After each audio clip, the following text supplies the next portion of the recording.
All right, party people, we are back at it with some neurology. Let's get it. I know you guys are all very excited to solve a neuroanatomy-based question.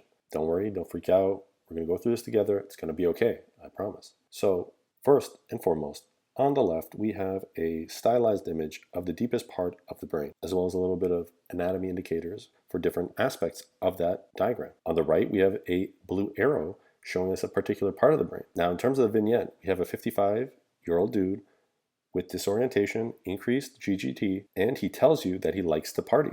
All right. Now, on the right, we should be able to identify this image based on the cheat code I gave you on the left. So you can see that this indicates the mammillary bodies. The mammillary bodies are connected to the hippocampus via the dentate gyrus. You can see how it loops around there. All right, this is a little bit of basics just to get you comfortable and familiar with these MRI images. Now let's take a look at the option choices.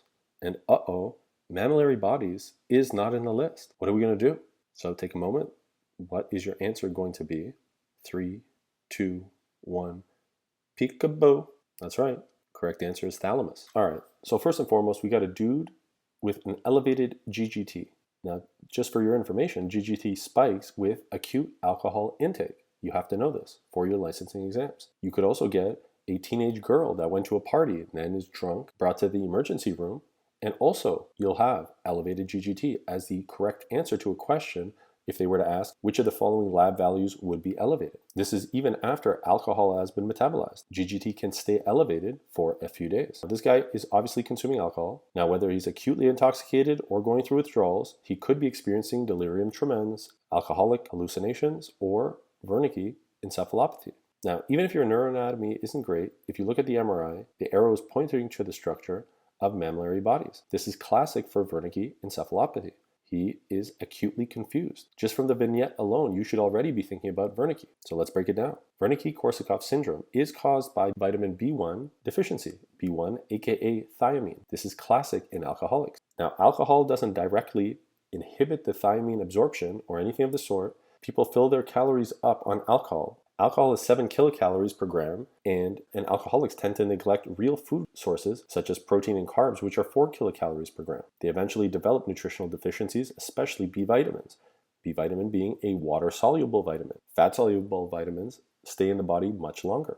You have to know that B1 deficiency, thiamine deficiency, causes damage to the mammillary bodies. This is located in the anterior arch of the fornix, as we covered previously. This is connected to the hippocampi, and these are involved in memory processing. In Wernicke encephalopathy, you will have ataxia, confusion, ophthalmoplegia. Now, if you add Korsakoff psychosis on top of this, this presents with retrograde amnesia, means that people cannot remember the past, as well as confabulation.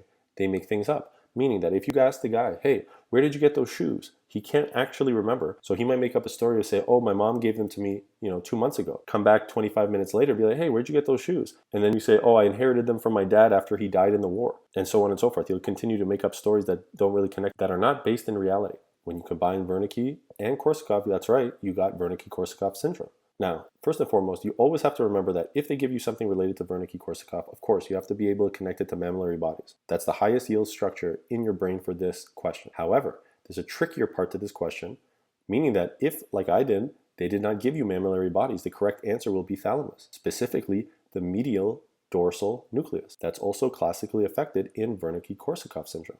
I'm not going to do a long neuroanatomy presentation right now. We can save that for a different day. But for today, you have to remember mammillary bodies as well as the medial dorsal nucleus of the thalamus. All right? Now, in terms of running through other high yield points for the thalamus, things that you also have to know in regards to the thalamus, it's associated with thalamic pain syndrome. You'll have a patient with a stroke. Following this, the patient will experience chronic severe pain on one side of the body. In the vignette, they won't give you much else other than just generalized pain to one side of the body, and you're going to have to be able to connect that to the thalamus. It's also associated with fatal familial insomnia. This is a prion disease. The thalamus is affected along with Creutzfeldt-Jakob and Kuru. Now, in general, the thalamus is a relay center for sensory input.